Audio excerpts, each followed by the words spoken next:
Okay, let's start. तो what we were doing, हम लोग एक चैप्टर कर रहे थे। चैप्टर का नाम था क्या? फीमा, फॉरेन एक्सचेंज मैनेजमेंट एक्ट। तो फीमा के चैप्टर में हम लोगों ने कई सारी बातें पढ़ी। पहले मैंने आपको फीमा के कंसेप्ट के बारे में बताया, वो कंसेप्ट आप लोग समझ गए कि फीमा और फीरा के अंदर क्या डिफरेंस था। ये जो एक्ट आया फेमा का, ये 1973 1973 के फेरा को बिल्कुल रिप्लेस करने के बाद आया।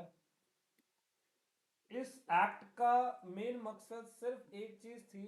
वो ये कह रहे थे कि आप लोग डिस्क्लोज करो अपनी फॉरेन एक्सचेंज की ट्रांजेक्शन को। पुराने वाले एक्ट के अंदर गवर्नमेंट ने क्या किया हुआ था? गवर्नमेंट सिर्फ अपनी करेंसी को प्रोटेक्ट करने की कोशिश करती थी। कुछ ऐसे नई स्ट्रेटजी नहीं थी जिससे वो करेंसी फॉरेन एक्सचेंज रिजर्व को क्या करे, बढ़ाए। वो सिर्फ फॉरेन एक्सचेंज रिजर्व को पकड़ कर रखती थी, पकड़ कर, रिलीज नहीं करती थी। तो फेमा 99 आया और फेमा 99 ने बहुत सारे बदलाव किए। तो उन बहुत सारे बदलावों में मैंने आपको कई सारी डेफिनेशंस बताई। और डेफिनेशन थी पर्सन रेजिडेंट ऑफ इंडिया, ये आपने पढ़ा। आपने डेफिनेशन में मेरे से ऑथराइज पर्सन की बात करी। ऑथराइज पर्सन कौन होते हैं? जिसको आरबीआई और ऑथराइज करता है, मनी चेंजर, डीलर, और बताओ, ऑफशोर बैंकिंग। ठीक है।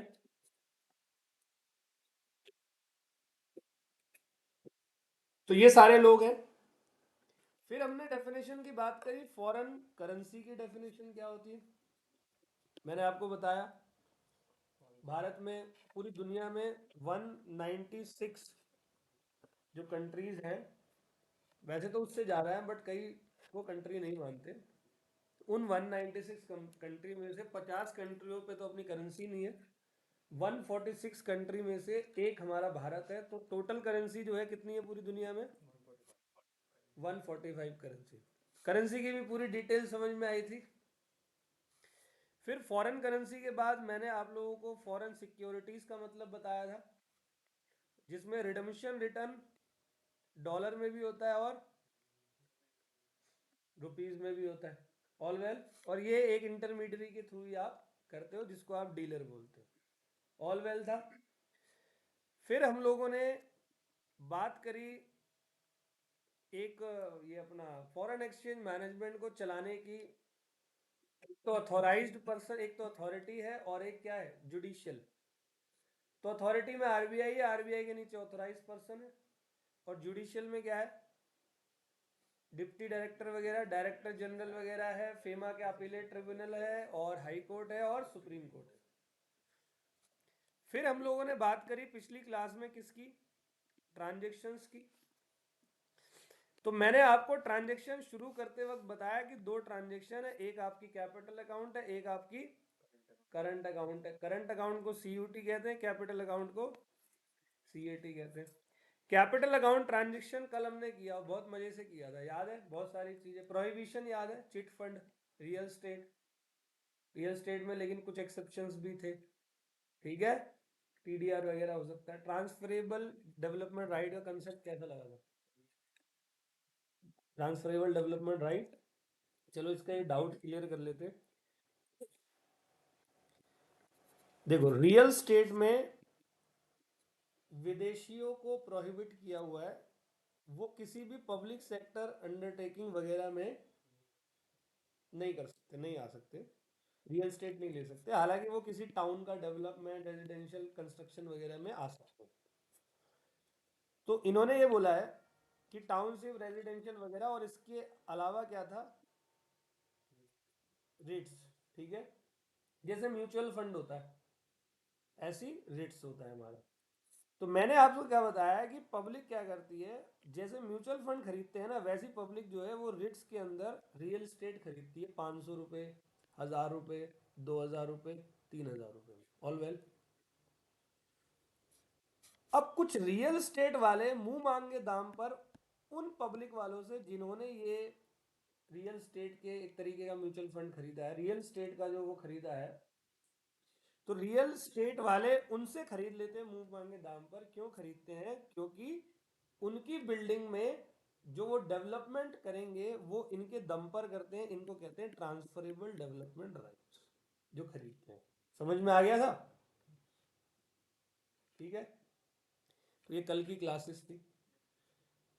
अब आज हम लोग जो शुरू करने जा रहे हैं वो है मेरा क्या, करंट अकाउंट ट्रांजेक्शन।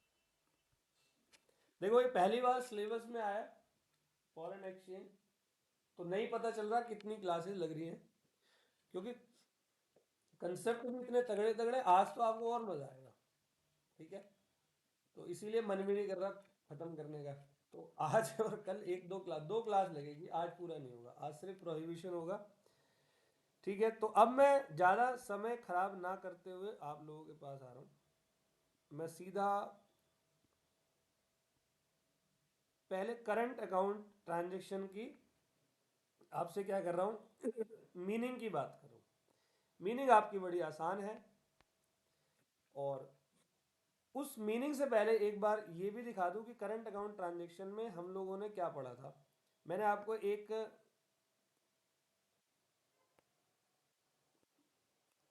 ये करवाया था, मैंने कहा एक करंट अकाउंट ट्रांजेक्शन होता है और एक कौन सा, कैपिटल अकाउंट ट्रांजेक्शन होता है। करंट अकाउंट ट्रांजेक्शन डिवाइडेड कितने पार्ट्स में है, 4 पार्ट्स में। एक है प्रोहिबिटेड करंट अकाउंट ट्रांजेक्शन, एक अप्रूवल ऑफ सीजी।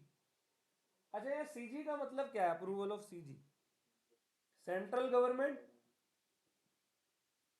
तो आपकी इस दिमाग की ये जो सेंट्रल गवर्नमेंट है, इसकी भी कुछ बत्तियां खोलनी है जब मैं वो शुरू करूंगा, अभी नहीं बता रहा।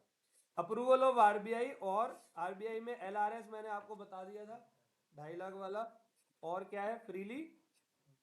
तो मैं आपको बताऊं, आपके एग्जाम के पॉइंट ऑफ व्यू से अगर करंट अकाउंट ट्रांजेक्शन की बात करते हो तो बेहद इंपॉर्टेंट तो ये है प्रोहिबिटेड करंट अकाउंट ट्रांजेक्शन।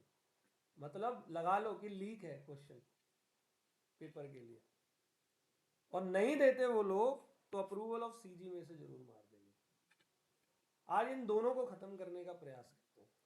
तो prohibited current account transaction schedule number 1 rule number, approval of CG schedule number 2 rule number 4, और approval of RBI LRS schedule 3 rule number 5 की हम बात करते हैं। ठीक है, तो schedule number 1, 2, 3, rule number 3, 4, 5।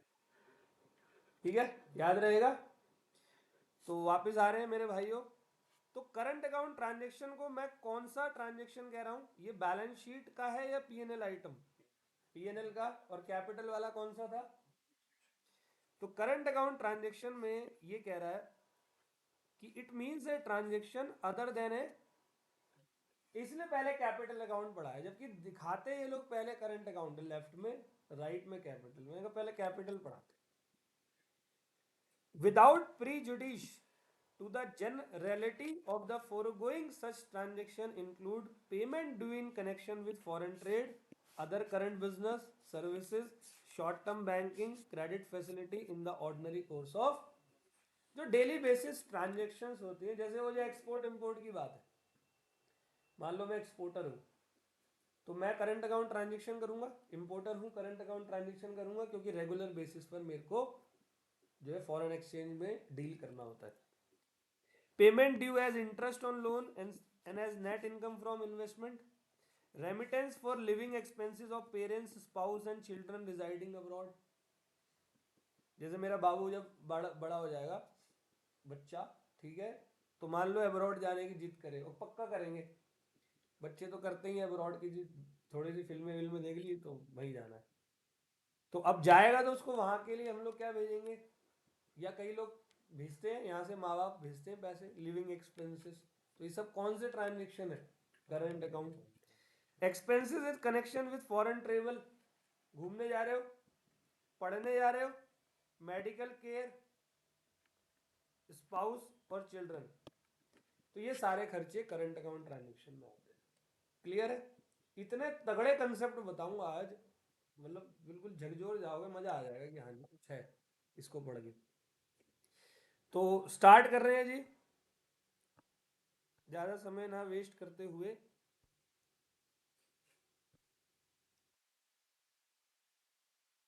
Current account transaction, ठीक है जी। तो कह रहा है सेक्शन नंबर 5, 6 किसका था? तो इसको पढ़ना कैसे है हमें? Current account transaction with foreign exchange management CU80 rules 2000, जो कैपिटल अकाउंट में भी पढ़ा था, ठीक है। ये जो शेड्यूल नंबर है ना 1 2 3, ये रूल्स के अंदर है। तो एनी पर्सन में सेल और ड्रॉ फॉरेन एक्सचेंज टू और फ्रॉम एन, जैसे इसमें ऑथराइज पर्सन लिखा है आपके दिमाग में आ गया money exchanger, dealer, offshore banking वाला। इफ सच सेल और drawal is a current account transaction, provided that CG may, in public interest and in consultation with, impose such reasonable restriction for CU80 as, ये भी पढ़ेंगे आगे कि कुछ कहीं कहीं पर रेस्ट्रिक्शंस भी लगा रखी है। वो 2.5 लाख वाली रेस्ट्रिक्शन है या नहीं है LRS की? प्रोहिबिशन नहीं है, प्रोहिबिशन अलग होती है। तो नोट ये कह रहा है CU80, एक मिनट, कोई आया था क्या? नहीं, चलो। तो CU80 is basically split into the following 3 categories. तो ये मैंने अभी आपको कैटेगरी दी, एक तो प्रोहिबिटेड, और एक prior approval of CG and require prior approval of. तो शेड्यूल्स की बात करते हैं, शेड्यूल नंबर 1 2 3। रूल की बात करते हैं, 3 एंड हो रहा है, 4 3 4 5, ऑल वेल, समझ गए? तो चलो जी, सबसे पहले स्टार्ट कर रहे हैं current account transaction. Schedule number 1 rule number 3 किसका है? शेड्यूल 1 रूल 3 किसका है? प्रोहिबिटेड करंट अकाउंट ट्रांजेक्शन, ठीक है। तो अब ये क्या कह रहा है कि transaction for which drawer of foreign exchange is prohibited.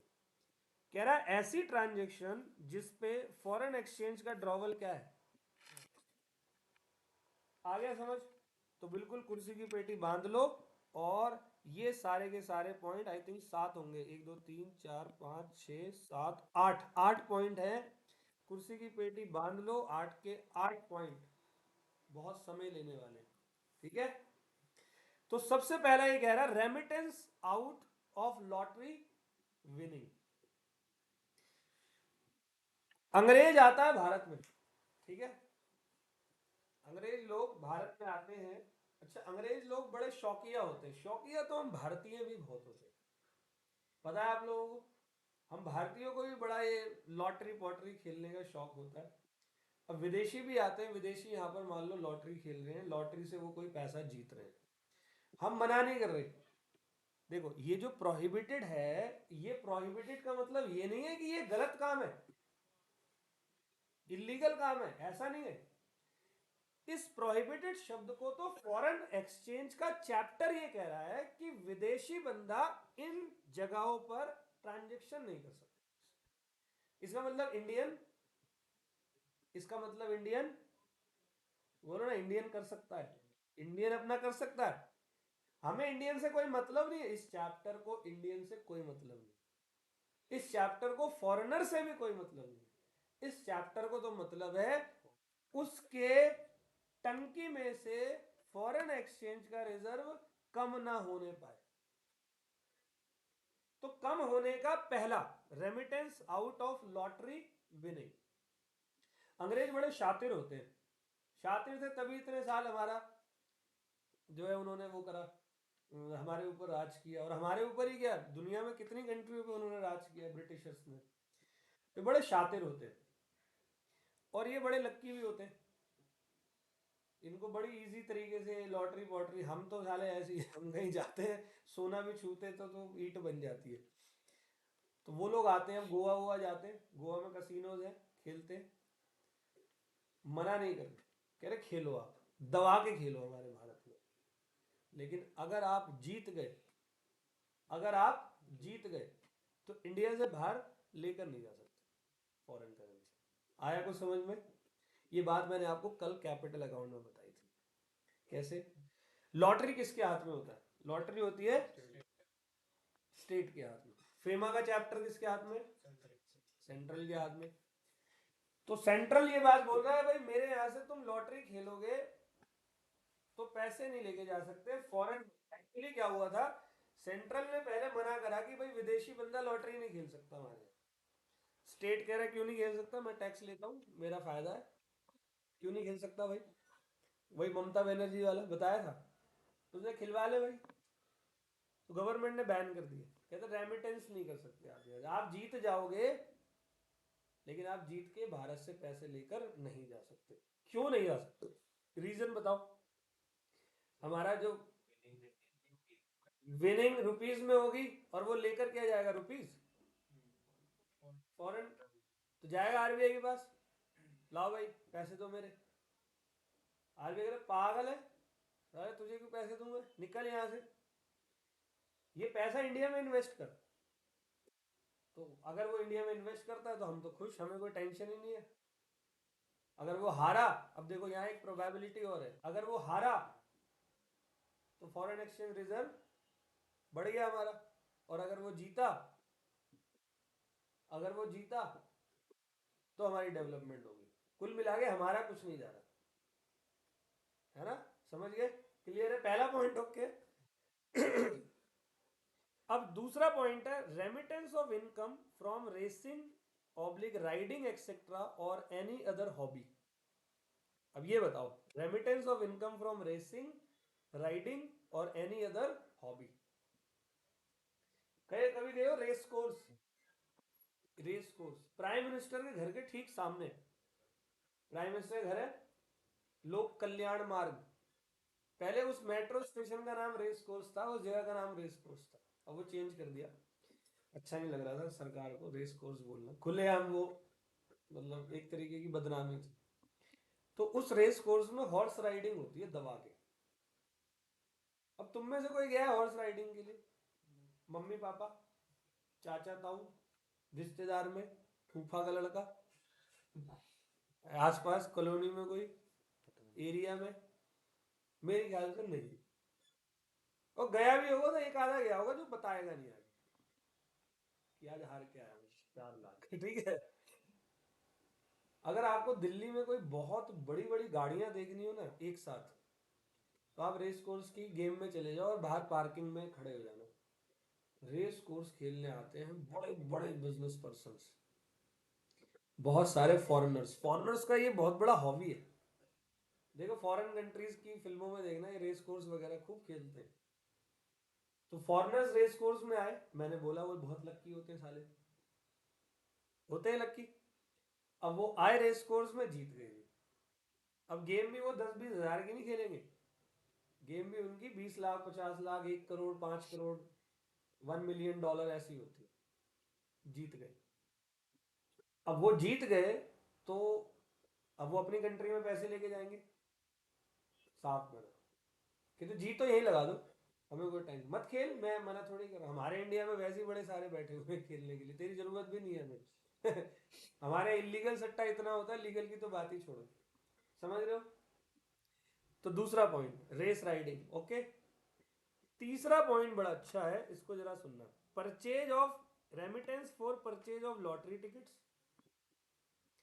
Band prescribe magazines, football pools. अब ये पूल्स लिखा होगा आपके सामने, पानी आ गया होगा, फुटबॉल वाले खेलते फुटबॉल पूल्स, और एक स्वीप स्टेक्स एक्सेट्रा। कोई बताओगा इसका मतलब? चलो सबसे पहले फुटबॉल पूल्स की बात करते हैं। क्या होता है फुटबॉल पूल?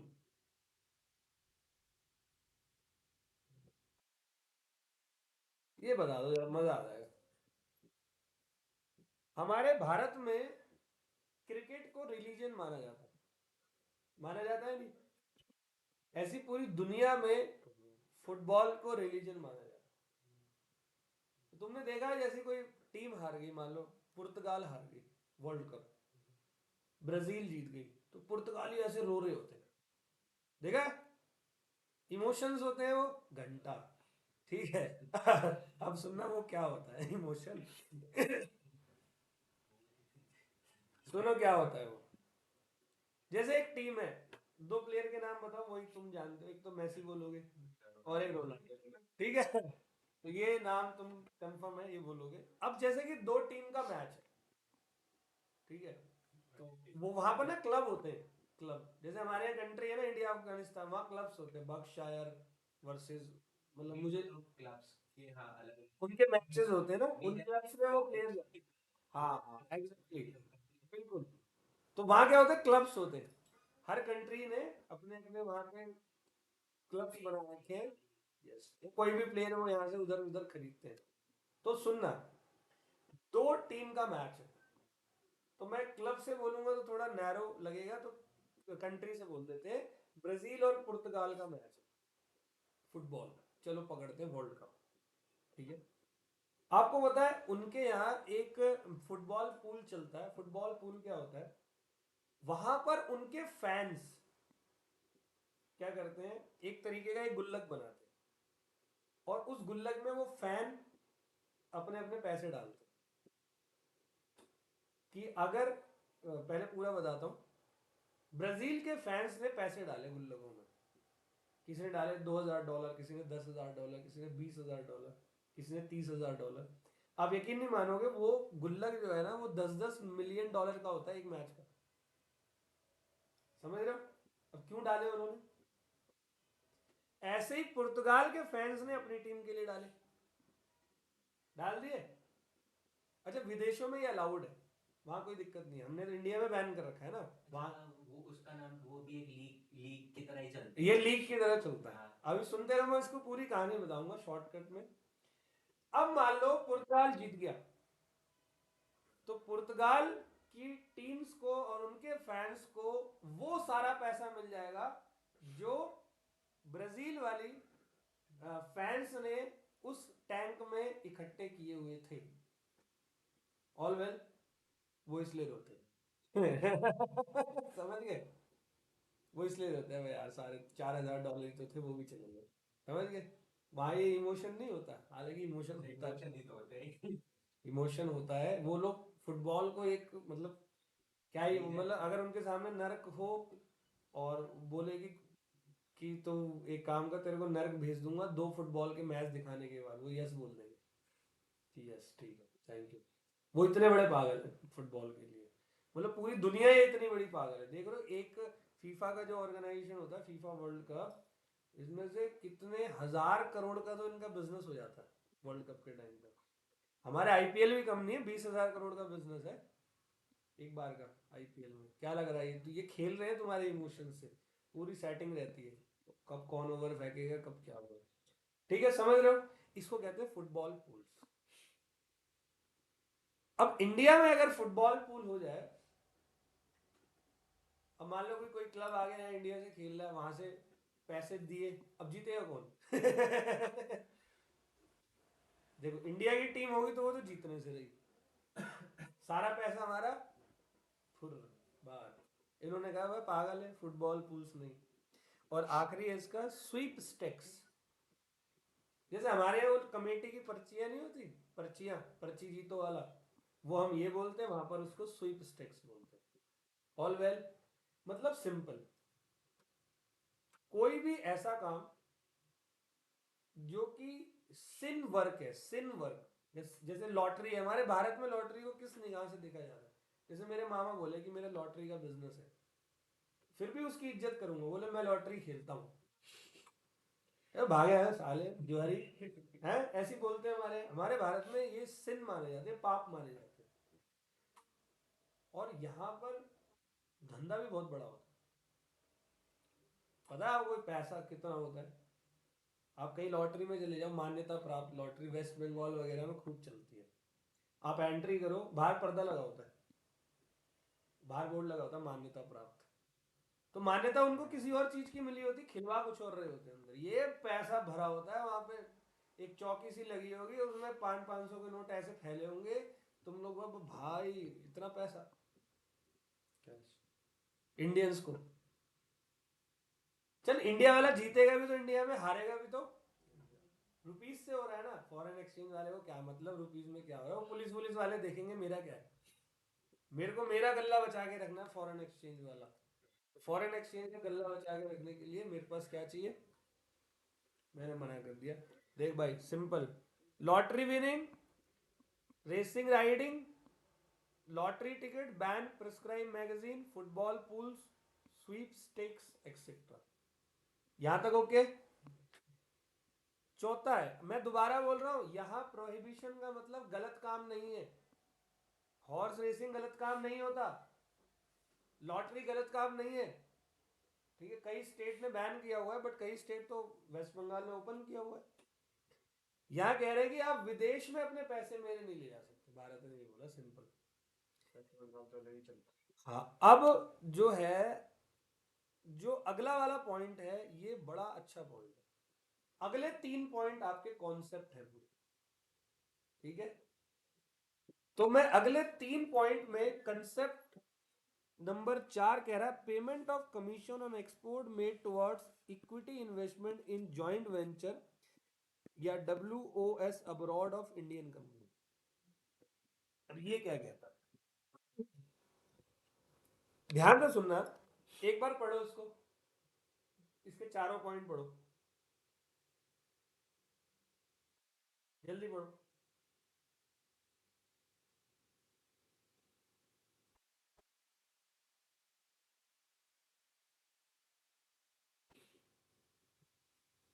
पढ़ लिया? क्या कह रहा है, payment of commission on export made towards equity investment in joint venture WOS abroad of Indian company. देखो क्या लिखा है, payment of commission, payment of commission on export made toward in joint venture या WOS मतलब Holi owned subsidiary abroad of. ठीक है, अब सुनना जी, कंसेप्ट नंबर 1 स्टार्ट हो गया। ठीक है, दिमाग की बत्ती ओपन, तो लेट स्टार्ट।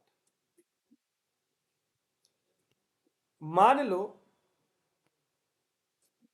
किसी बहुत बढ़िया से, उसका नाम बताओ, एंटरप्रेन्योर का। अंबानी तो मत बोलो, उससे मैं पक गया हूँ। कोई भी एक बताओ।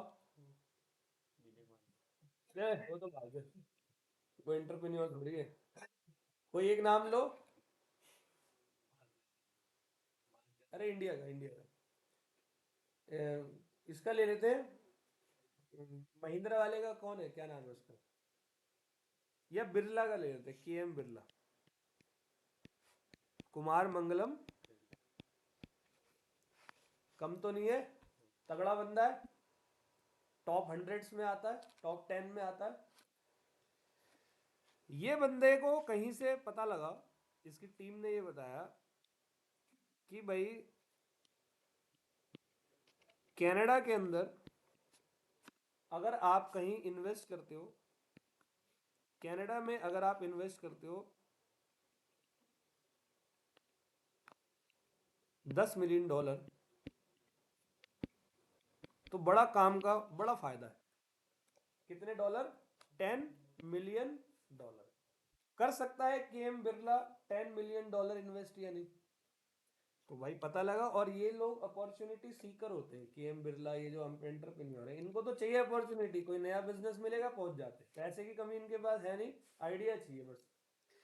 तो इनकी टीम ने बताया भाई कनाडा में 10 मिलियन डॉलर का क्या करना है, इन्वेस्टमेंट करना है। तो KM बिरला, अब 10 मिलियन डॉलर तो 2.5 लाख डॉलर से क्या है, तो कहाँ जाना पड़ेगा, RBI के पास। तो KM बिरला गया RBI के पास, और केएम बिरला ने आरबीआई से बोला कि भाई मेरे को $10 मिलियन चाहिए।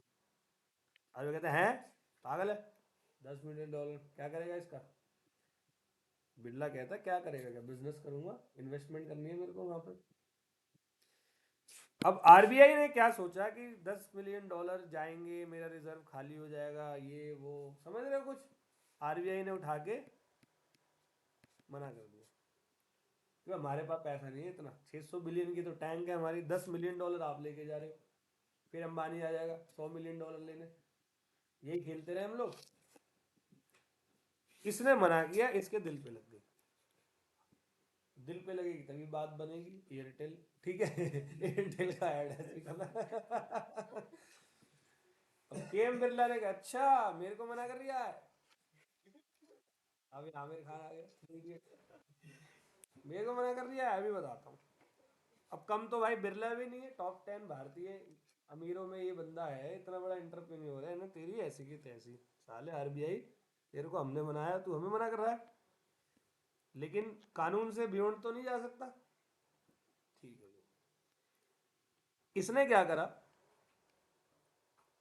केएम सुनना, बड़ा कलाकार वाला काम है। केएम बिरला ने $10 मिलियन का गुड्स भेज दिया कनाडा में। पैसे तो नहीं भेजे ना, क्या भेजा, एक्सपोर्ट कर दिया। तो बिरला गया होगा एक्सपोर्ट करने के लिए आरबीआई के पास कि भाई मैं एक्सपोर्ट कर रहा हूँ बिलियन $10 मिलियन का। आरबीआई खुश है, वाह भाई मेरे भाई मजा आ गया, ला गले लग आ जा। अब आरबीआई खुश है, क्यों? क्योंकि एक्सपोर्ट हुआ है कितने का, और कितने पैसे आएंगे, $10 मिलियन। अब हमारा रिजर्व और बढ़ेगा, मजा आ गया, मौज ही मौज। बिल्ला गया, रुक जाते वो बताता हूँ साले। एक्सपोर्ट किया कनाडा में, उसको आए बिरला को $10 मिलियन, और उसको यहाँ इन्वेस्ट करने के लिए कितने चाहिए थे, उसने वही इन्वेस्ट कर दिए अपनी सब्सिडी के, उसकी सब्सिडी थी वहां, जॉइंट वेंचर था, वहीं कर दिया। कह रहा मुझे चाहिए नहीं पैसे, रख ले अपने पास, यहाँ डाल दो। आरबीआई इसकी ऐसी की तैसी, ये क्या हुआ बे, आरबीआई बैठा हुआ, ये सारा क्या हुआ।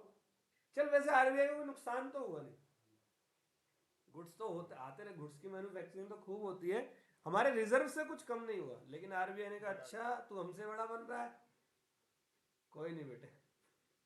अब एक बात बताओ, अब बिरला साहब तो चल भारत के ताजपोशी हैं, बहुत बड़े वाले नाम हैं, लेकिन जब आप कनाडा में सामान बेचोगे तो वहां आपको जरूरत पड़ेगी एक बंदे की जिसको कहते हैं, उसके बिना तो आपका सामान बिकेगा नहीं। अब सामान बिका है, तो एजेंट उस $10 मिलियन के बदले में आपसे क्या मांगेगा, कमीशन। ला भाई पैसे दो, तो कमीशन रुपीस में मांगेगा या डॉलर में, चाहिए डॉलर। बिल्ला को टेंशन, इसकी ऐसी की तैसी, ये तो सोचा ही नहीं था बिल्ला फिर गया आरबीआई के पास, और सर क्या हाल है, बढ़िया। अरे आओ, अच्छा बिरला जी आए, बैठो बैठो बैठो, सामने बैठो, कोई दिक्कत नहीं है। सर वो मैं कह रहा था थोड़ा कुछ डॉलर मिल जाता तो बिरला कह रहा है लाओ जी, ये एजेंट को देने के लिए क्या चाहिए, डॉलर चाहिए। आरबीआई कह रहा है, साले तूने किया क्या वहां पे, तूने इक्विटी इन्वेस्टमेंट दिखाई, एक्सपोर्ट मार के, मेरे देश में कुछ नहीं आया। जब मेरे देश में कुछ आया नहीं है तो उस सामान के बदले में कमीशन पे भी कोई डॉलर तेरे को नहीं मिलेगा, निकल। शांतिपूर्वक चला गया बदला। आया कुछ समझ में, आया? अब पढ़ो इसको जरा। Payment of commission on exports made towards equity investment in joint venture और wholly owned subsidiary abroad of. चला था ना, तेज चल रहा था ना, तो इन्होंने कहा भाड़ में जा साले, बताता हूँ तुझे मैं, आरबीआई से पंगा ले रहा है सेंट्रल बैंक, हल्के में। हम है तो तू है, हम नहीं है तो तेरा कोई कुछ अस्तित्व नहीं है बिरला, समझ गए? तो बिरला की बेइज्जती हो गई, बिरला आ गया वापस। तो आइंदा से कोई बंदा ऐसे काम करेगा नहीं, ठीक है, डन। अब नेक्स्ट वाला कह रहा है नेक्स्ट वाला भी बड़ा मस्त है। लेकिन मैं इस नेक्स्ट वाले, चल पहले नेक्स्ट ही बता देता ये वाला। अगला पढ़ो, रेमिटेंस ऑफ डिविडेंड। क्या कह रहा है? Remittance of dividend by any company to which the requirement of dividend balancing is applicable. ये मैं बाल की खाल निकालो, इंस्टीट्यूट ने इतना ही दिया हुआ एक लाइन का, बुक के अंदर भी कुछ नहीं है, इतना ही मिलेगा तुम्हें। तो या तो तुम रट्टी तोते बन जाओ, कोई मजेदार चीज नहीं है। अब तुम अगर घर पे पढ़ रहे होगे तो तुम्हें ये बड़ा अच्छा लगा पढ़ते हो, ठीक है। तो अब इसके अंदर का बड़ा तगड़ा कॉन्सेप्ट है, ये कह रहा है रेमिटेंस ऑफ डिविडेंड, डिविडेंड की रेमिटेंस जा रही है by any company to which the requirement of dividend balancing is, ये क्या है? एक कंसेप्ट और, इसकी फोटो खींचनी है, वैसे ये रिकॉर्ड हो रहा है, तुम वहां से ले सकते हो, ठीक है। सुनो ध्यान से। अब इंडिया के अंदर बहुत सारी कंपनीज ऐसी हैं। पहले ये बताओ, इंडिया आता कौन से कॉन्टिनेंट में? हम लोग एशिया में आते हैं। और पूरी दुनिया में दो कंट्री ऐसी है जिसमें पॉपुलेशन क्या है, बहुत हाई। कौन कौन सी? इंडिया एंड, अच्छा एक बात बताओ, जिस मार्केट में, जिस जगह पर आपकी पॉपुलेशन बहुत हाई हो, उस जगह पर लेबर कॉस्ट क्या हो?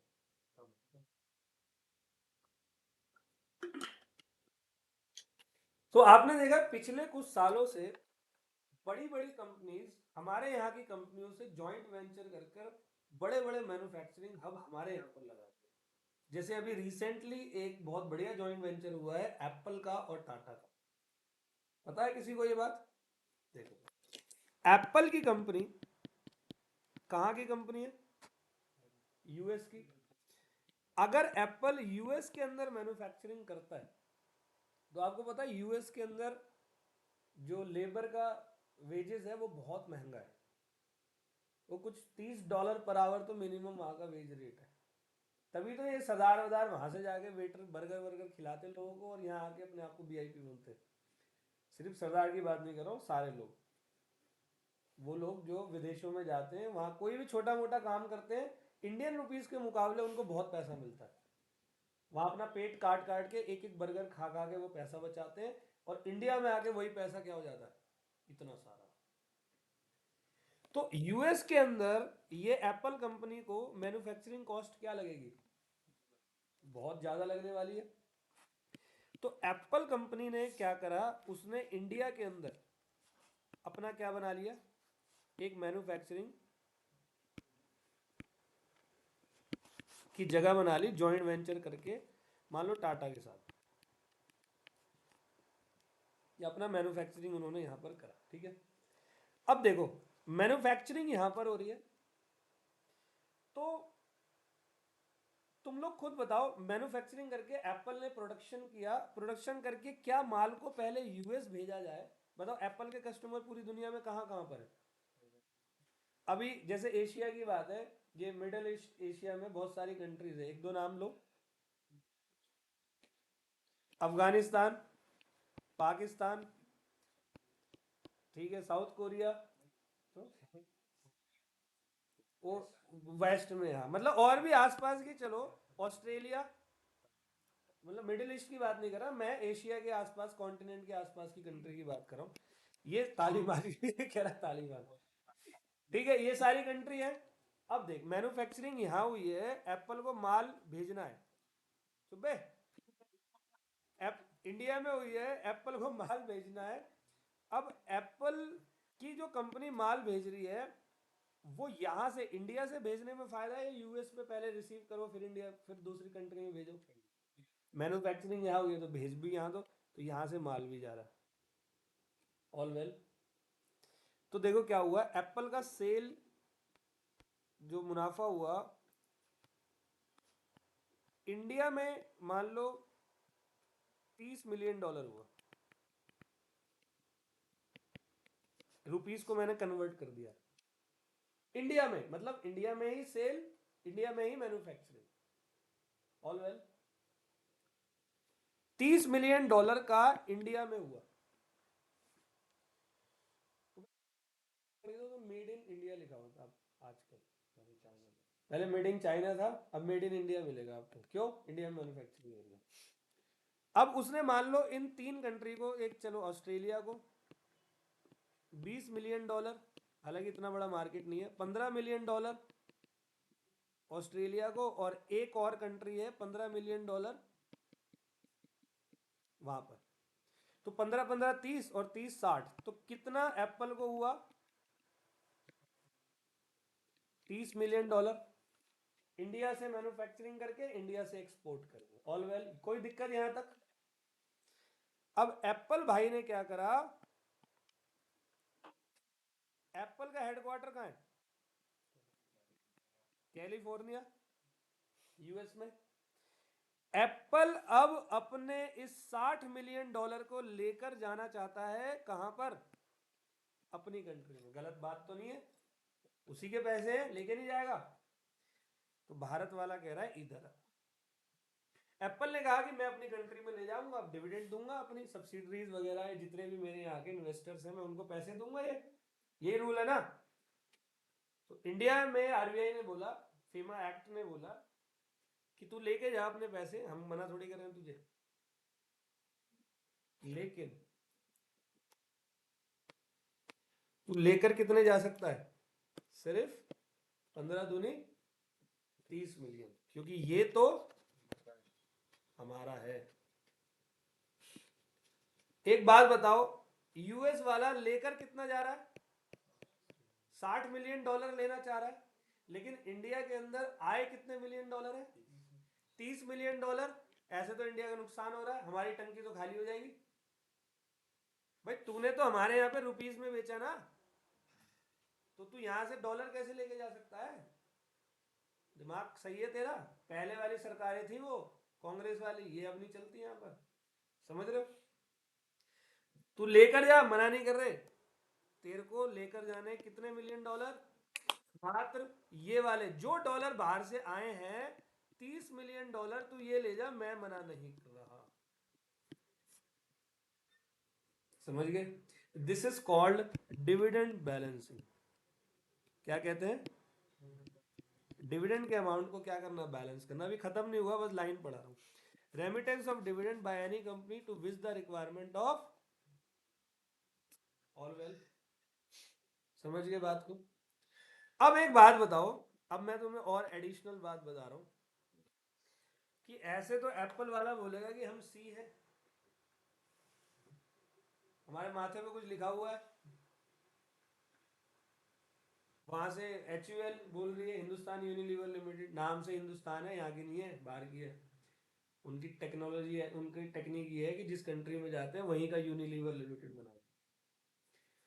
तो जितनी भी कंपनीज है, FMCG कंपनीज है वगैरह वगैरह, जितनी भी कंपनीज है, कह रहे हम पागल हैं, हम तुम्हारी कंट्री में आए, हमने टेक्नोलॉजी दी तुम्हें, हमने तुम्हारा GDP बढ़ाया, हमने तुम्हारे एम्प्लॉय को काम दिया, हमने तुम्हारे यहाँ पे डेवलपमेंट करी, हमने तुम्हारा SEZ सेट कर दिया, नॉर्मल कंपनी मैन्युफैक्चरिंग हब पूरा बनाया। अब जैसे टाटा वाले ने जॉइंट वेंचर एप्पल से किया, तो टाटा को कोई नई टेक्नोलॉजी रिसीव हुई होगी या नहीं? टाटा उसे अपने काम में लगाएगा या नहीं? उससे भला किसका होगा? हमारे देश का। तो वो कंट्री वाले वो सबके सब ये बात बोल रहे, वो सब ये बात बोल रहे, जितनी भी बाहर की कंपनी है। पागल है क्या हम लोग? हम नहीं आ रहे तुम्हारे पास। अब इंडियन भी भाई अब नहीं आएंगे तो दिक्कत है, क्योंकि इनकी वजह से हमारे बहुत पैसा भी आ रहा है। तो हमारी सरकार ने बोला कि देखो जी, आप जब हमारी कंट्री में आ रहे हो तो डिविडेंड बैलेंसिंग वाला कंसेप्ट हम 7 साल तक चलाएंगे। कितने साल तक? मतलब 7 ईयर तक तो आपको डिविडेंड बैलेंसिंग करना होगा, उसके बाद आप पूरा पैसा ले जाओ, उसके बाद आप कंपनी। वो खुश हो गए, चल यार 7 साल की तो बात है, कोई बात नहीं, गवर्नमेंट ने यहाँ भी दिमाग लगाया। पूरा कंसेप्ट सिर्फ ये वाला। उस 30 मिलियन का बताओ जो इंडिया में सुन, इंडिया में कितने मिलियन डॉलर आए? एप्पल वाला कह रहा है मैं 60 मिलियन डॉलर लेकर गया, क्योंकि इंडिया में भी मैंने सेल करी कितने की। लेकिन इंडियन ये बात बोल रहा है, हमारा फेमा एक्ट ये बात बोल रहा है कि आपने हमारे यहाँ तो सेल रुपीज में करी, तो आप डॉलर क्यों लेके जाओगे? हमारा तो फॉरेन एक्सचेंज रिजर्व खाली। हम आपको डिविडेंड बैलेंसिंग का एक ऑप्शन दे रहे हैं, आप यहाँ से सिर्फ उतना पैसा ले जा सकते हो जो हमारे यहाँ से एक्सपोर्ट करके आपके पास आया। तो सिर्फ 30 मिलियन डॉलर जाने की इजाजत दी, और ये इजाजत मिली है 7 साल तक। मतलब 7 साल तक अगर आपने इंडिया में सामान बेचा तो रुपीज में बेचोगे, उसका पैसा आप डॉलर में कन्वर्ट करके अपने यहाँ नहीं ले जा सकते। उसके बाद आप चाहे जितना सेल करो इंडिया में सब ले जाओ। यहां भी सरकार ने दिमाग चलाया, बताओ क्या? एक बार बताओ, कोई कंपनी यहाँ 7 साल टिक गई तो उसका मार्केट क्या हो जाएगा भारत में? पूरा मार्केट बन जाएगा। तो वो यहाँ से पैसे लेके क्यों जाएगी? वो एक्सपेंशन नहीं करेगी अपना? करेगी नहीं करेगी? ये माइंड लगाया हम लोगों ने, उन्होंने इसलिए 7 साल बोले, वो हाँ भी मर गए उन्होंने। उन कंट्रियों ने बोला ठीक है, उन कंपनियों ने हाँ 7 साल तक तो कोई बात नहीं, हम डिविडेंड बैलेंसिंग करेंगे, 7 साल बाद पूरा पैसा ले जाएंगे। नहीं लेके जाते। अब मैन्युफैक्चरिंग हब एक लगाया, सेट हो गया, डिमांड बहुत है इंडिया में, अब वो पैसा लेके नहीं जा रहे, उसी पैसे को यहाँ दोबारा लगा रहे। अब उड़ीसा में प्लांट ले लिया, फिर चेन्नई में ले लेंगे, कोयम्बतौर में ले लेंगे, हरियाणा में बना देंगे, तो पैसा कहाँ जा रहा है? सब इंडिया में। आ रहा है कुछ समझ में? नहीं आया? ठीक है, ऑल वेल। तो डिविडेंड बैलेंसिंग सिर्फ ये नॉलेज के लिए मैंने डाल दिया है, ये फाइनल का कंसेप्ट है। 7 ईयर्स, ऑल वेल। ठीक है जी, तो ये वाला भी पूरा आ गया, कोई दिक्कत तो नहीं। अब मेरे प्यारो अगला पॉइंट, अगला पॉइंट सबका बाप है। आगे मेरा पेन। अगला पॉइंट है payment of commission on under रूपी स्टेट क्रेडिट रूट।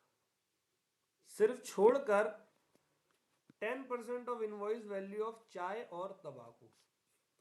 इसके पीछे बहुत भयंकर कहानी है। ये जो वर्ड है ना, रूपी स्टेट क्रेडिट रूट, इसके पीछे मेरे प्यारो बहुत बड़ी कहानी है। कहानी सुन ले एक, वो कहानी समझ में अगर तुम्हें आ गई तो मौज आ जाएगी। ये कंसेप्ट फिर ऐसा बच्चों का खेल लगेगा, नहीं तो फिर रट के जाओगे। रट के जाने वाली चीजें भूल जाते हैं हम लोग। ठीक है, कर दे स्टार्ट, ऑल वेल। तो ये रूपी स्टेट क्रेडिट रूट क्या है सर? एक्सेप्शंस की बात हम बाद में करेंगे। कह रहे हैं कि सर ये रूपी स्टेट क्रेडिट रूट क्या है, जरा ये बता दो। रुपीज स्टेट क्रेडिट रूट, और इस पर जो एक्सपोर्ट किया है उसके कमीशन पे क्या है? प्रोहिबिशन। ठीक है, समझ में आ गया? अब ये क्या है? तो हम लोग शुरू करते हैं कुछ हिस्ट्री से। तो आप लोग ये बताओ, मैं आपसे कुछ ऐसे नॉर्मल क्वेश्चन पूछूंगा।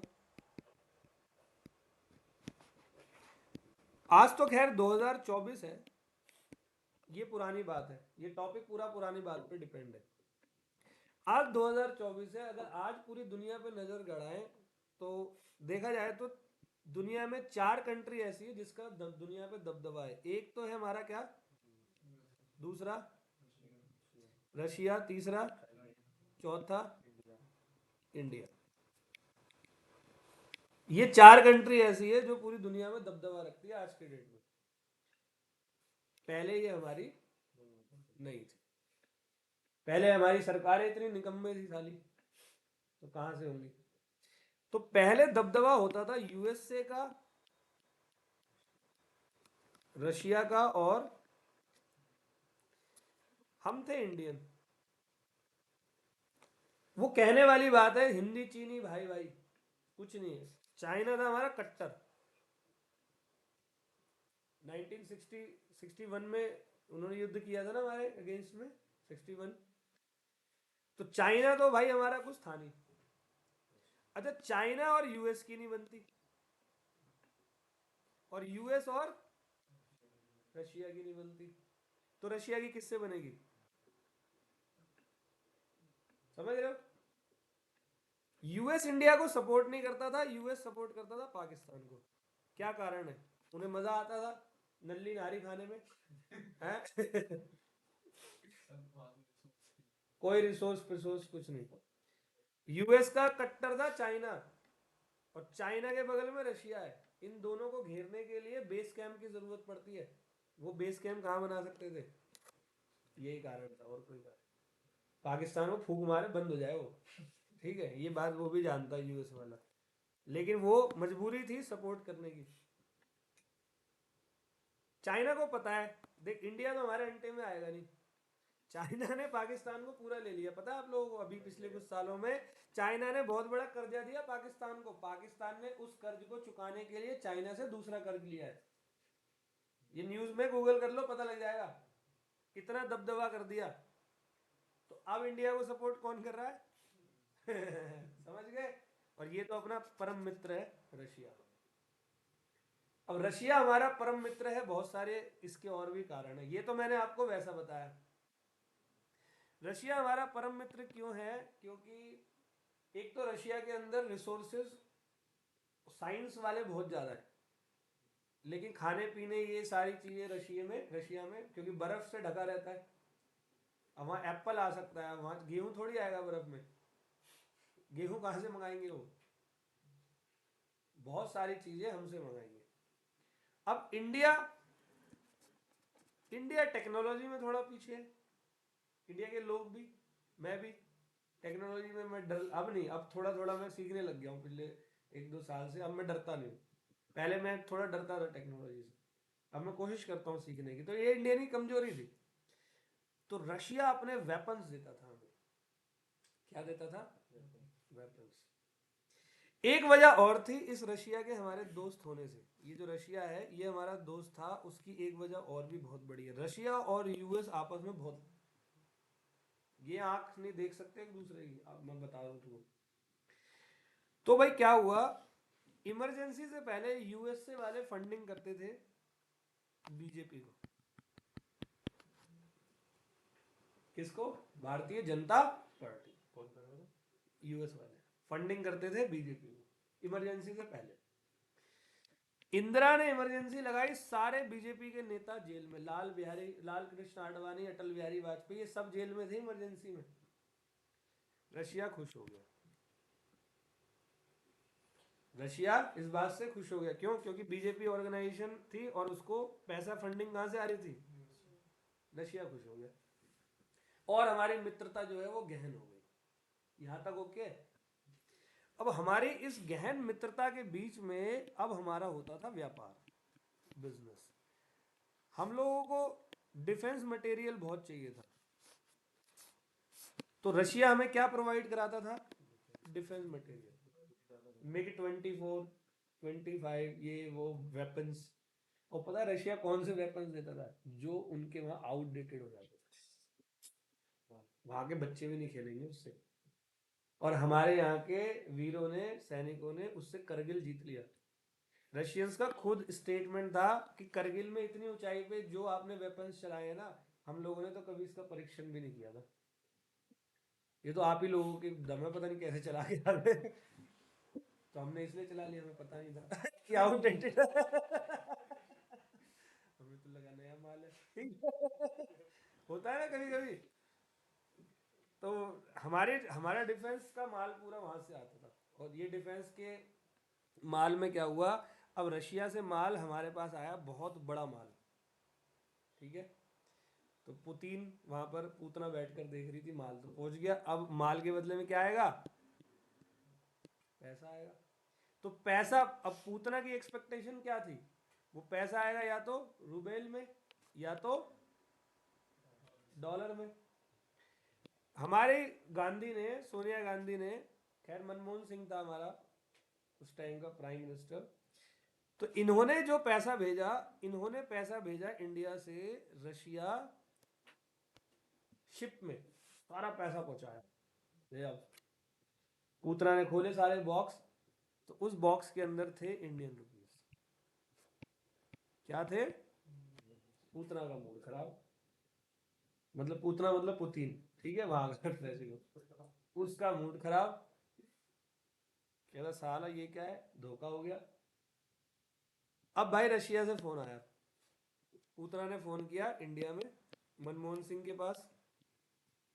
मनमोहन सिंह एक कठपुतली था, बात कौन सीनियर कौन थी? सोनिया मैडम से बात हुई, तो उसने कहा कि भैया पैसा तो रुबेल और डॉलर में आना चाहिए, ये आप रुपीस में भेज रहे हो। तो गांधी कह रही है हमारे पास तो यही है, हम नहीं दे सकते रिजर्व, पैसा बहुत है हमारे पास, रुपीस बहुत है, हमारी खुद की मैन्युफैक्चरिंग है, जितना मर्जी प्रिंट कर ले, ठीक है। तो रशिया कह रहा है ये तो नहीं, हमारा तो एग्रीमेंट हुआ था, आप सामान भेज दो वापस। गांधी कह रही ले जाओ। रशियन पागल थोड़ी है, कह रहा आउटडेटेड सामान है, कबाड़े में भी नहीं बिके, लेकिन तो फिर भी Indian rupees they the. Yo madam sorry sorry madam, I was joking, Indian rupees okay okay done, ठीक है। लेकिन वो पूतना जो पूरी दुनिया को चला रहा है बैठा के, पागल है। इन्होंने कहा साले अभी बताता हूँ इंडियन तुम्हें, तुम्हारी ऐसे की तैसी। रशिया, और पैसा कम नहीं था, पैसा बहुत तगड़ा, बहुत बड़े लेवल पे। अब यहां से वेपन्स के पैसे रुपीस में जा रहे, रशिया ने क्या करा, रशिया ने हमारे पैसों को इंटरनेशनल मार्केट में 15-15% डिस्काउंट पर बेचना चालू करा। क्या करा? 100 रुपए 85 रुपीज में 17 से 18% का डिवैल्यूएशन आया हमारे इंडियन करेंसी में। 55 60 55 56 रुपए की थी, सीधा 73 74। गांधी जी परेशान, अरे भाई ये क्या हो गया, ये तो सोचा ही नहीं था। तो कहता शेर को सवा शेर मिलता है। अब गांधी ने तड़ फोन मारा पूतना को, सर ये क्या है, ये तो आप हमारे घनिष्ठ मित्र हैं, हम तो मजाक कर रहे थे आपके साथ, आप सीरियस हो गए। उसने कहा नो मैडम, मेरे पास तो बहुत पैसा है इंडियन रुपीस, तो कोई बात नहीं, मैं तो अभी और चलाने वाला हूँ, अब we will give 25% discount, if you want then you can, you can take. अब तो गांधी परेशान हो गई, हमारा इंडिया अब तो डूबने वाला, मतलब अर्थव्यवस्था पूरी खराब होने वाली बात हो जाती। तो भाई रिक्वेस्ट करी, क्योंकि हमारे मित्र थे, तो रिक्वेस्ट करी कि जी आपका जो अगला जो भी पैसा है, अभी तक का जो पैसा आ गया वो तो आ गया, कोई बात नहीं, अगला जो पैसा आएगा वो हम आपको डॉलर और रुपये में ही देंगे। तब हमारे बीच में एक एग्रीमेंट बना। वो एग्रीमेंट क्या था? इंडिया और रशिया के बीच में एग्रीमेंट बना, क्योंकि रशिया से माल इंडिया जाता था, कोई भी गुड्स वुड्स बहुत सारी चीजें, रशिया से कुछ और चीजें आती थी। तो रशिया ने बोला आपका पैसा हम आपको दे देंगे, इंडियन ने बोला ठीक है। अब यहां से भी इंडियन रुपीस जाएगा और वहां से भी क्या आएगा, तो इन्होंने कहा पैसे अभी लेते देते नहीं है हम लोग एक दूसरे को, जब तक आपके रुपीस खत्म नहीं हो जाते तब तक ये वाला कंसेप्ट आया, कहा गया रुपी स्टेट क्रेडिट रूट। जैसे रशिया के अंदर किसी ने इंडिया से इंपोर्ट एक्सपोर्ट किया इंडिया में, तो उसको पैसे मिलने चाहिए, उसको एक्चुअली में पैसे नहीं मिलते थे, उसको मिल जाता था क्या, रुपी स्टेट क्रेडिट नोट, और उसको रशियन गवर्नमेंट रुबेल में पैसा दे देती थी, और हमें क्या भेज देती थी, इंडियन रुपीस। आ गया समझ में? तो रशिया से हमारे पास इंडियन रुपीस हमारा दिया हुआ वापस आ गया, और उसके बंदे को उसका पैसा मिल गया। समझ गए बात को? क्लियर है? आया? कोई दिक्कत तो नहीं?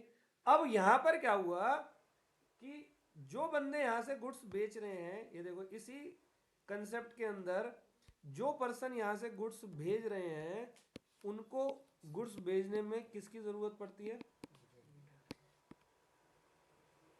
और रशियन गवर्नमेंट का तो उस दुकान वाले से कॉन्ट्रैक्ट है ना, उस एजेंट से थोड़ी है। तो एजेंट मांग रहा है पैसा रुबेल में या डॉलर में। अब इंडिया से मिस्टर एक्स ने ये सामान भेजा, ठीक है, मिस्टर एक्स को वो रुपी क्रेडिट रूट से वो मिल गए पैसे, लेकिन उसको पे करना है कमीशन। कमीशन पे करने के लिए तो उसको या तो डॉलर चाहिए या रूबेल चाहिए। तो वो गया आरबीआई के पास कि सर मुझे कमीशन देना। आरबीआई कह रहे सिंपल सी बात है, हमारे पास ना तो कुछ आ रहा है, हम जब कुछ आ ही नहीं रहा हमारे पास तो मैं कहाँ से दूँ। वो कह रहा मेरी गलती थोड़ी है। कह रहा कोई बात नहीं, झेलो अब। मतलब मैं क्यों झेलूं, सरकार ऐसी थी। वोट तूने तो दिया था। वोट किसने दिया, तूने दिया ना, तो झेल। तो इस पे बहुत सारे पंगे हुए थे, बट सीधी बात है इन्होंने बोला कमीशन नहीं दिया जाएगा। नोट बंद कर दे रही पेमेंट उस टाइम मोदी नोट बंद कर देता, आता तो उसी time. Payment of commission on export under rupee state credit route all well. ये लाइन समझ में आई यहां तक, कंसेप्ट आ गया पूरा। अब आगे कह रहा है एक्सेप्ट। एक्सेप्ट मतलब छोड़कर। Commission up to 10% of invoice value of export of tea and चाय और तंबाकू को छोड़कर। कह रहे चाय और तंबाकू पर आप 10% तक का कमीशन दे सकते हो, कोई दिक्कत नहीं। तो रशियन हम लोगों से क्या लेते हैं, चाय लेते हैं, और तंबाकू भी हमसे ही लेते हैं। चाय भी हमसे लेते हैं और तंबाकू भी हमसे लेते हैं। तो हमारी तरफ से एक्सपोर्ट क्या हो गया, बहुत ज्यादा हो गया। अच्छा, रशिया हमारा दोस्त भी है, बहुत अच्छा दोस्त है। रशिया में चाय का प्रोडक्शन हो नहीं सकता। सबसे तगड़ा चाय का प्रोडक्शन दुनिया में सबसे पहले किसने चालू किया था, चाइना। चाइना 300-400 तरीकों की चाय बनाता है, पता है तुम्हें। हमारे यहाँ एक ही चाय है, चाय। वहां पर 300-400 टाइप्स ऑफ चाय मिलती है। अब रशिया तो चाइना से लेगा नहीं, और हमें अपनी दोस्ती भी निभानी है। अब दोस्ती निभानी है और कमीशन नहीं देने देना, तो चाय वाले बंदे एक्सपोर्ट ही नहीं करेंगे। बोले मैं कैसे एक्सपोर्ट करूं, कमीशन सालों मैं अपने जेब से छोड़ दूंगा। डॉलर आप दे नहीं रहे कमीशन देने के लिए, मैं चाय क्यों दूं उसको। और चाय का प्रोडक्शन हमारे भारत में बहुत तगड़ा है, तंबाकू का उससे भी तगड़ा है। और सारे सड़े हुए तंबाकू बेचते हैं वहां पर। जहां से फर्स्ट स्टेज में ही 5th स्टेज का कैंसर होता है। ठीक है, ये बात उनको थोड़ी पसंद है। अब भाई उन्होंने कहा एक काम करो, चाय और तंबाकू दे दो, कमीशन दो, हमसे ले जाओ 10%। तो ये कब तक चलेगा रूपी स्टेट क्रेडिट रूट, जब तक वो पैसा खत्म नहीं हो जाएगा। ठीक है, आ गया समझ में कंसेप्ट। चलो, अब अगला कंसेप्ट है payment related to call back service of telephone. ये क्या है, कॉल बैक सर्विसेज। तो ये काम तुमने कभी अभी किया नहीं होगा, क्योंकि तुम्हारे टाइम में तो ये फोन वोन पूरे चल गए हैं, तुम्हें इसके बारे में नॉलेज नहीं है। देखो सबसे पहली बात तो ये बता दूं मैं कि ये ना आउटडेटेड कंसेप्ट है, ये वाला। ये कंसेप्ट आउटडेटेड है, ये 2003-4 का कंसेप्ट है। बट अभी तक इन्होंने हटाया नहीं है, और इंस्टीट्यूट क्वेश्चन भी पूछता है। तो जब उन्होंने हटाया नहीं और इंस्टीट्यूट क्वेश्चन भी पूछता है, तो फिर हम क्यों रिस्क ले। तो हम भी पूरा का पूरा इसको पढ़ने वाले हैं। तो सर समझा दो कि ये कंसेप्ट क्या है। ये कंसेप्ट बड़ा समझदार है। अब जैसे आप लोग सीए कर रहे हो,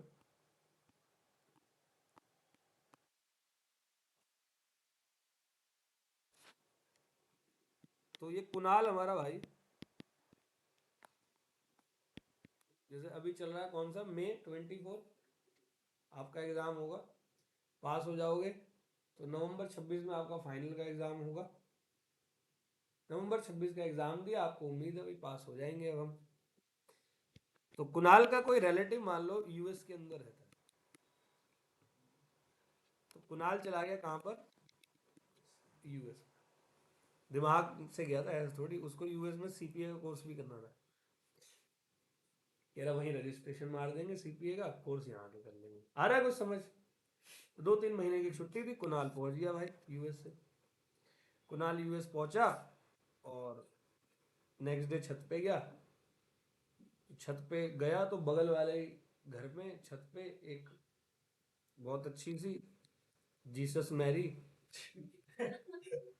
नाम की जो लड़की है, वो उसको दिख गई, और दोनों का टांका भिड़ गया आपस में।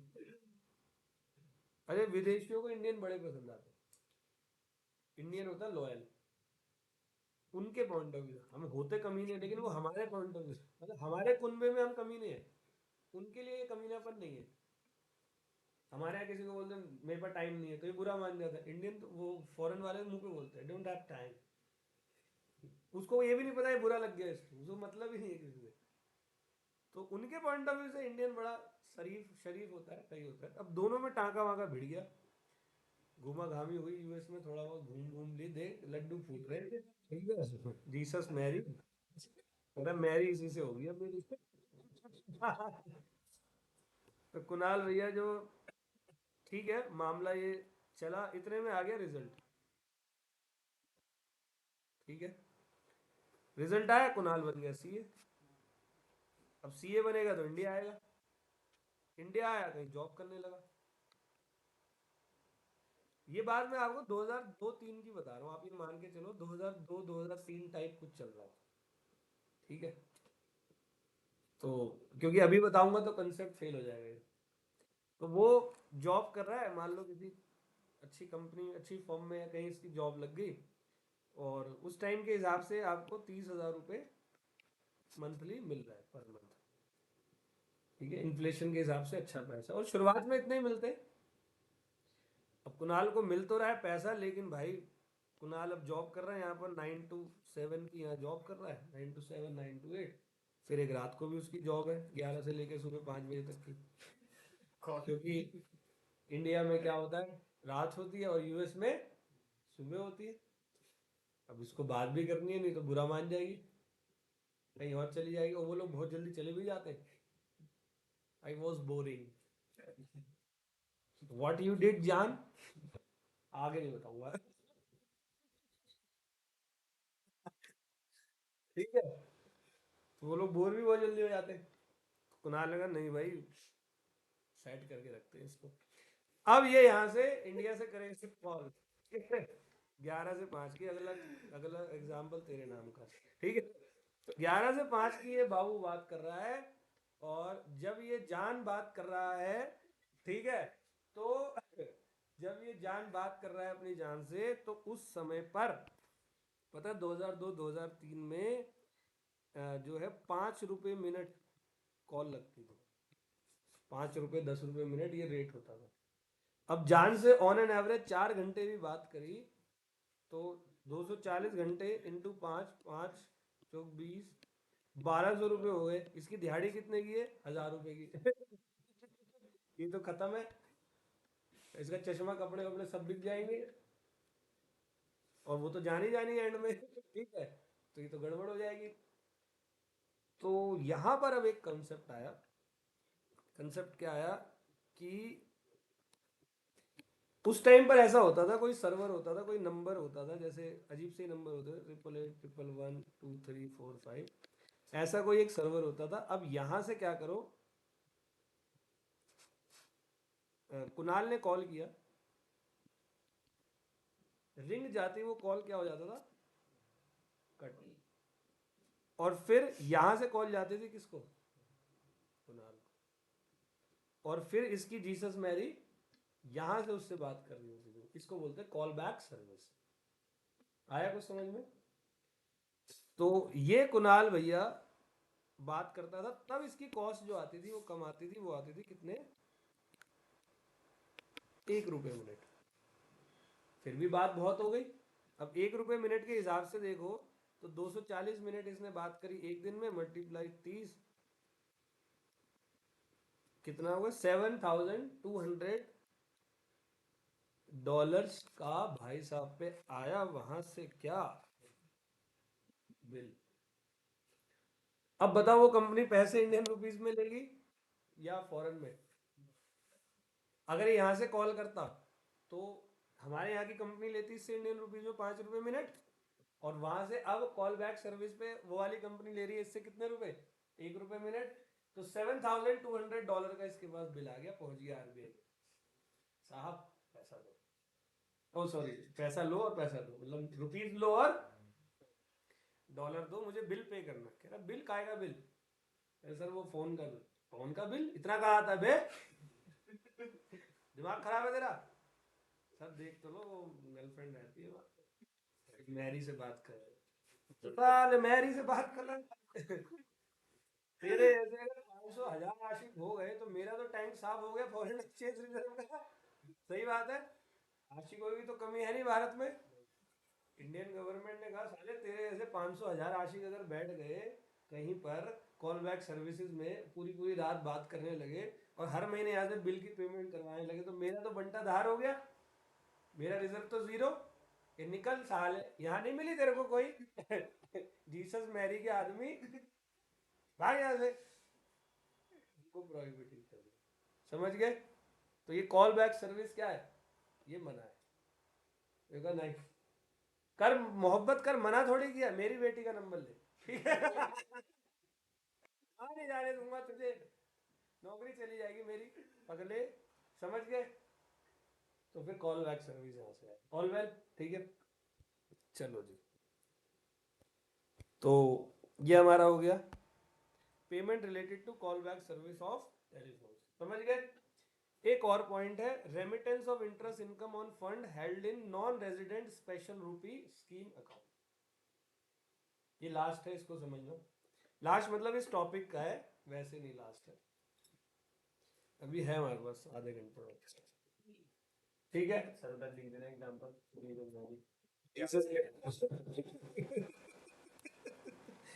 जीसस क्या ठीक है डन है। अब ये लास्ट वाला देखते हैं remittance of interest income on funds held in non resident special rupee scheme. एक बार देख लो ये क्या कह रहा है। एक बार पढ़ता हूँ इसको आप भी पढ़ना मेरे साथ साथ। कह रहा है remittance of interest income. Remittance मतलब यहां से भेज रहे हैं बाहर on fund held in non resident special rupee scheme. तो यह मेन मुद्दा क्या है। मेन मुद्दा किस शब्द पे डाला गया है।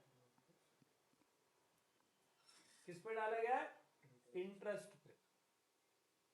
ये भी बिना एग्जांपल के समझ में नहीं आएगा। एक और एग्जांपल ले लो इसका 3 4 5। बेटे भूलोगे तो नहीं एग्जांपल्स। एक काम करना ना घर पे एक बार इसको देख के इसके एग्जांपल लिख लेना। ठीक है। मेरे व्यूज भी बढ़ जाएंगे। आ जाओ आगे। तो करते हैं अगली बार। तो मैं ये अपलोड इसलिए भी कर रहा हूँ कि तुम बाद में इसको रिवाइज कर लो फास्ट फॉरवर्ड पे डाल के। ठीक है। फिर तुम्हारे पेपर के बाद डिलीट कर दूंगा फिर नया वाला डालूंगा अगले बैच का। चल बेटे मेरे। तो कुछ एग्जाम्पल इस तरीके का है कि मान लो वॉरेन बफे।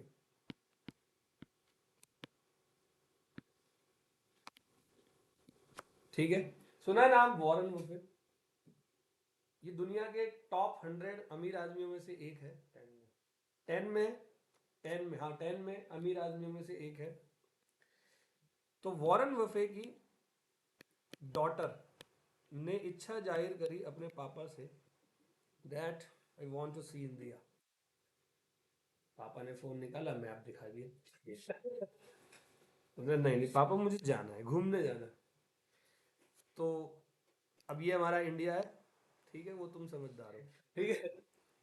अब ये हमारा इंडिया है। वॉरेन बफे की बेटी ने ये जाहिर करा कि पापा मुझे इंडिया देखना है। और इंडिया आपको पता ही है पूरी दुनिया के लोग जो हैं वो इंडिया देखने को तरबतर है। एक तरीके के लक्षद्वीप नहीं देख रहे थे मोदी ने उस पर भी चौका मारा सालो इधर भी आओ। छोड़ो लक्षद्वीप आओ। तो इसकी बेटी ने बोला कि मेरा 6 मंथ का एक ट्रिप है जिसमें मैं अपने पूरे इंडिया को एक्सप्लोर कर लूंगी। कश्मीर कन्याकुमारी ये वो दिल्ली सब पूरा घूमना है मुझे। ठीक है जी। ओके।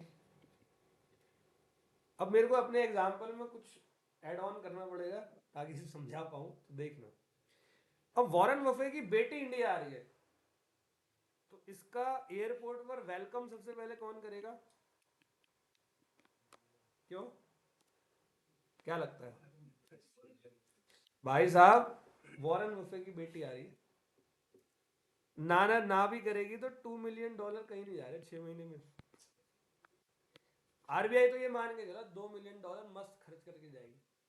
आरबीआई ने बिल्कुल एयरपोर्ट से उतरती, madam ji how are you, कैसे हैं आप लोग, बिल्कुल गले में बिल्कुल लगे नहीं, माला पहनाई और वो ज्यादा हो जाएगा, और साथ में वो फ्लावर वगैरह देने के बाद छूटते ही काट दिया, ये मैडम ये आपका कार्ड है, आप इंडिया में कहीं भी स्वैप करना, दबा के उड़ाना पैसे, बिल्कुल ऐसे ऐसे करके, ठीक है, ऐसे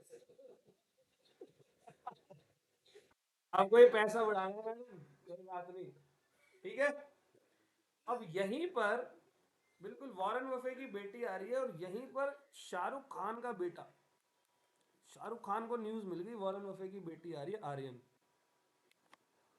तो आर्यन तू बड़ा सीरियस है, मेरी बात सुन, वॉरेन की बेटी आ रही है, तू उसको पटा ले, बर्कशायर के सारे शेयर सब दुनिया के सबसे महंगे शेयर से आते हैं, मतलब सारा पैसा हमारा दहेज में, यूएस आधा हमारा, तो तू यही काम कर छोड़, और तू भी किसी मतलब तेरा बाप आशिक है फिल्मों का पता है ना, तो तू भी एक काम कर, ठीक है भाई। अब आर्यन भाई भी आरबीआई के साथ में ही खड़े थे कि अब दोनों एक ही उम्र के थे, और आर्यन भाई शाहरुख खान का बेटा है, नामी बंदे का, उसने अपने पापा को बताया शाहरुख का बेटा आर्यन आए हुए हैं, उन्होंने कहा हाँ बेटे बहुत, Shahrukh is a very good person, ये वो जो भी है। अब आर्यन इसको घुमा रहा है, ठीक है, मैडम को घुमा रहा है इंडिया में। अब एक बात बताओ, किसी को इम्प्रेस करने के लिए खर्चा कौन करता है तो बताओ, हमारे भारत में जो रूल है, रूल यही है, खर्चा तो लड़का करेगा, इम्प्रेस करने के लिए खर्चा कौन करेगा, लड़का। तो पूरे भारत के अंदर जहां जहां घूमे वहां कार्ड किसके स्वाइप हुए, और उसके $2 मिलियन उसके कार्ड में एज इट इज पड़े, 6 महीने हो गए, दोनों में मोहब्बत भी हो गई, शाहरुख भी खुश, वर्ल्ड में दबदबा बनाएंगे, भारत में बहुत बना। तो उसने, लड़की ने बोला कि अब मैं जाके फादर से बात करूंगी and देखेंगे बाद में। अब जाते वक्त वो एयरपोर्ट गई, देखा तो आरबीआई वाला था ही नहीं, पूछा भाई कहाँ है आरबीआई, वो कहते मैडम यहाँ लेने आते, देने नहीं आते काम खत्म हो गया ना, अब इंडियन तो ऐसे ही होता है, काम खत्म होती भाग जाता है। तो मैडम गई आरबीआई के पास, ये लो जी अपना कार्ड, मेरे पैसे वापस दो, पैसे रखे होते हैं ना उसमें, और उस अकाउंट को बोलते हैं क्या, देखो, नॉन रेजिडेंट स्पेशल रूपी अकाउंट, क्या बोलते हैं, नॉन रेजिडेंट स्पेशल रूपी अकाउंट। तो उन्होंने बोला लाओ जी लाओ मेरे पैसे दे दो, अरे ले जा पैसे अपने, आरबीआई गुस्से में, क्यों, खर्चा ही नहीं हुआ, आरबीआई को क्या चाहिए, खर्चा चाहिए, आरबीआई ने उसके पैसे दे दिए, ले जाओ पैसे अपने। तो उसको वापस कितने दिए,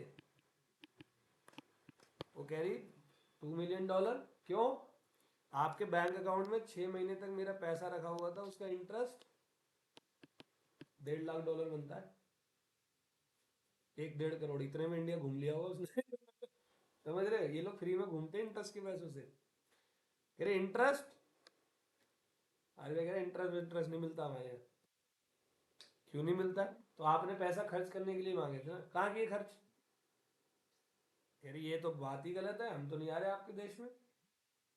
यूनाइटेड नेशन में इस पे बहुत बड़े पंगे चले हैं, और फिलहाल एट प्रेजेंट में ये अकाउंट खोलना बंद कर दिया है, और जो पुराने वाले लोगों के, जो उनके पॉइंट ऑफ व्यू से इंटरेस्ट का अमाउंट है, उसके ऊपर अभी बात चल रही है, केस एक तरीके का केस चल रहा है, सुनवाई चल रही है, लेकिन भारत ने सीधा प्रोहिबिशन किया हुआ है कि हम इंटरेस्ट नहीं लेंगे, किया तुमने कुछ नहीं, ले गए डॉलर इंटरेस्ट के रूप में, पागल है हम लोग, आया कुछ समझ में, अगले दिन आर्यन पे रेड पड़वाई, जेल भिजवाया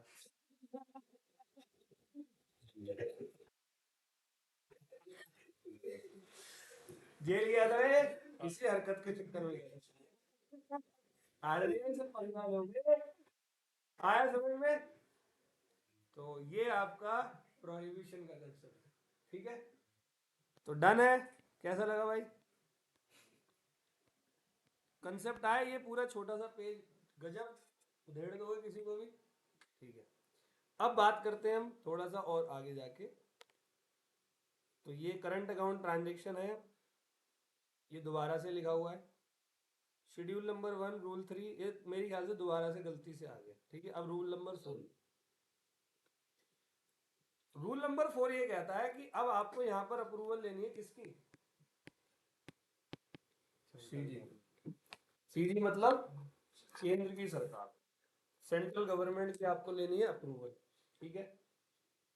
अब ये सेंट्रल गवर्नमेंट का मतलब क्या है, पहले बताओ अप्रूवल किस चीज की लेनी है, ट्रांजेक्शन की, मतलब कि इंडिया से बाहर या तो पैसे जा रहा होगा या तो इंडिया से बाहर से पैसा यहाँ पर आ रहा होगा, इन्हीं चीजों की अप्रूवल वो लोग लेने की बात कर रहे होंगे। तो इन्होंने बोला कि अप्रूवल आप इन सब से लेना। तो यहाँ गवर्नमेंट का मतलब ये मिनिस्ट्री है, देखो आप सबके ब्रैकेट में मैंने मिनिस्ट्री लगाई हुई है, मतलब कि फॉरेन एक्सचेंज मैनेजमेंट एक्ट ने अलग अलग ट्रांजेक्शनों के लिए अलग अलग मिनिस्ट्री को अलॉट कर दिया, ये सब अप्रूवल देंगे। आया कुछ समझ, मतलब मना नहीं कर रहे, प्रोहिबिशन नहीं है, इन लोगों को बोला कि आप लोग अप्रूवल देना, डन है, समझ गए।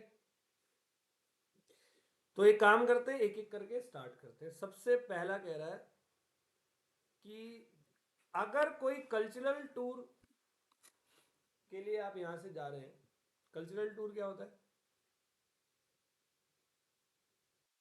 कल्चरल टूर में भरतनाट्यम ये सब नहीं आता तुम्हारे दिमाग में, एक टूर जा रहा है कल्चरल टूर, मतलब कि हमारे यहाँ से एक टीम जा रही है कुछ लोगों की, जो वहां पर भरतनाट्यम करेगी लंदन में, तक तिक था ठीक है, समझ गए। तो भरतनाट्यम करेगी, लंदन जाएगी, तो लंदन पे जाने पे पाउंड चाहिए नहीं चाहिए, तो रिजर्व से ही निकालेंगे। तो सर एचआरडी मिनिस्ट्री के पास जाना, और एचआरडी में भी क्योंकि कल्चरल एजुकेशन का पार्ट है, एजुकेशन, एचआरडी मिनिस्टर के एजुकेशन वाले डिपार्टमेंट में जाना और वहां से आप इसकी अप्रूवल लेना। अब देखो यहाँ लिमिट कुछ नहीं है, आप बस एक्सप्लेन कर दो, डिस्क्लोजर अच्छे से दे दो, जो भी खर्चा होगा शायद पूरी लिमिट भी आपको दे दी जाए, कोई दिक्कत नहीं। ट्रांजेक्शन में अमाउंट की कोई पाबंदी यहां पर नहीं बताई, ऑल वेल, कोई समस्या। अब ये कह रहा है advertisement in foreign print media for the purpose other than promotion of tourism, foreign investment and international bidding exceeding $10,000 by a state government and its public sector undertaking। बड़ा मस्त कंसेप्ट है ये वाला भी। पहले मैं आपको बता दूं कि अप्रूवल लेने किसकी है, मिनिस्ट्री ऑफ फाइनेंस में डिपार्टमेंट ऑफ इकोनॉमिक अफेयर्स की आप अप्रूवल लेना। अगर कोई आप प्रिंट मीडिया की एडवर्टीजमेंट दे रहे हो for the purpose other than promotion of tourism, print media समझते हो, जो एडवर्टीजमेंट आती है प्रिंट मीडिया, वो अखबारों में, मैगजीन्स में, तो इसको मैं पहले पूरा एक्सप्लेन करना चाहूंगा, सुनो। इंडिया से कोई एडवर्टीजमेंट जानी है, और किसके थ्रू जानी है, क्वेश्चन आए तो पढ़ लेना, प्रिंट मीडिया के अलावा कुछ और हो ना तो वहां पर कोई भी पाबंदी नहीं है।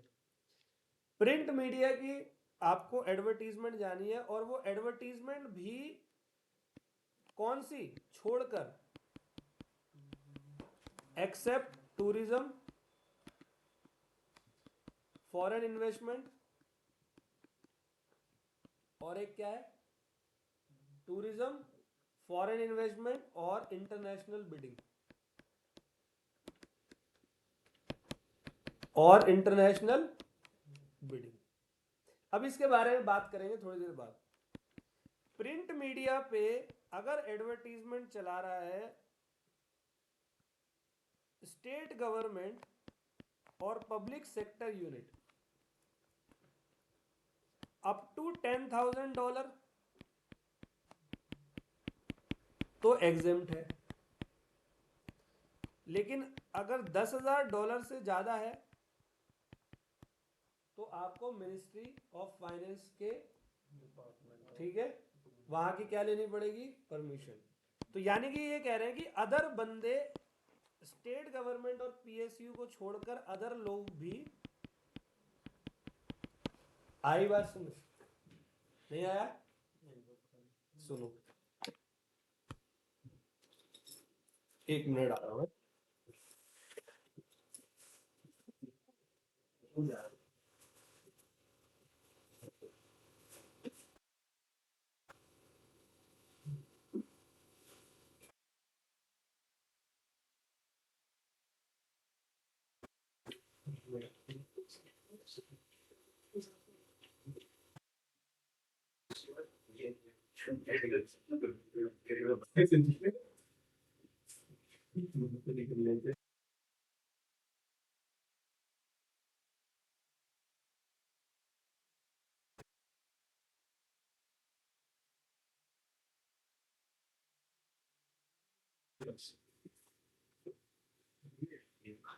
कल क्या करवाएंगे तुम्हें सर?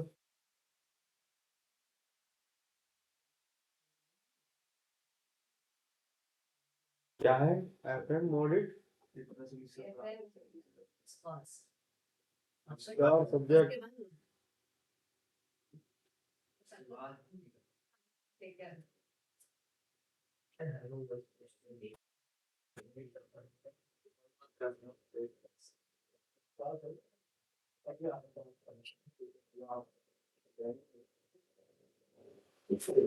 तो क्या कह रहा था मैं बेटे?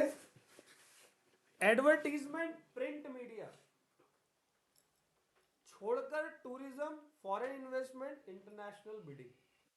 अरे एक बात बताओ, टूरिज्म अगर बाहर के देश में हम एडवर्टीजमेंट चला रहे हैं टूरिज्म की, तो टूरिज्म किसका बढ़वा रहे होंगे? केनिया का। जाओ केनिया इंडियन वाले हैं, हमारे ही तो बढ़वा रहे होंगे ना। तो टूरिज्म बढ़ेगा तो फॉरेन एक्सचेंज तो आएगा ना। तो कह रहे हैं दबा के ऐड मारो। फॉरेन इन्वेस्टमेंट की ऐड चला रहे हो, दबा के चलाओ। इंटरनेशनल बिडिंग करवा रहे हो, दबा के करवाओ। अब ये क्या होती है वही तो बताने के लिए बैठा हूं। इंटरनेशनल बिडिंग आईपीएल देखा है? प्लेयर्स की क्या होती है वहां पे? बिडिंग होती है। तो उसकी वहां प्रिंट मीडिया दे रहे हो आप। दो, खूब दो भाई, पैसा बहुत है हमारे पास। और तुम लोग आओगे तो और पैसा आएगा। क्योंकि देख, बिडिंग होगी तो आईपीएल होगा, आईपीएल होगी तो वो प्लेयर्स आएंगे। प्लेयर्स को आप कह रहे हो 20 करोड़ इंडिया से जा रहा है, वो प्लेयर के साथ में देखो ना कितने लोग आ रहे हैं, कितना वॉचिंग हो रहा है। देख रहे हो, 20,000 करोड़ का बिजनेस है, जिसमें से 4,000 करोड़ फॉरेन एक्सचेंज बढ़ता है हमारा उससे। कुछ आ रहा है समझ में? तो ये इसको छोड़कर और भी अदर लोग भी प्रिंट मीडिया करते हैं, कोई टेंशन नहीं करो जितना मर्जी।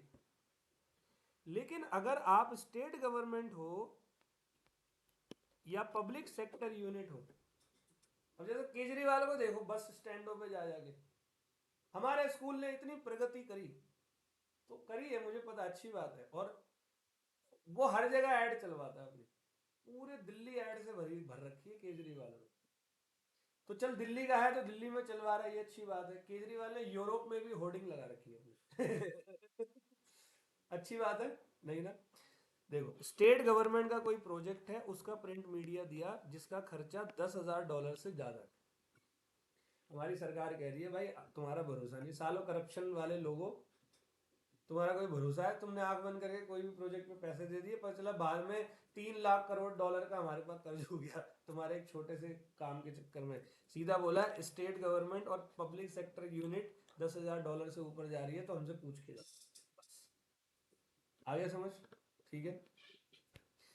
तो रूल 4 पढ़ रहे हैं हम लोग, तो रूल 4 में आज यहीं तक पढ़ते हैं। अगली क्लास हमारी यहाँ से शुरू होगी, नेक्स्ट क्लास में डेफिनेटली कंप्लीट करूँ, कोशिश करूंगा थोड़ा।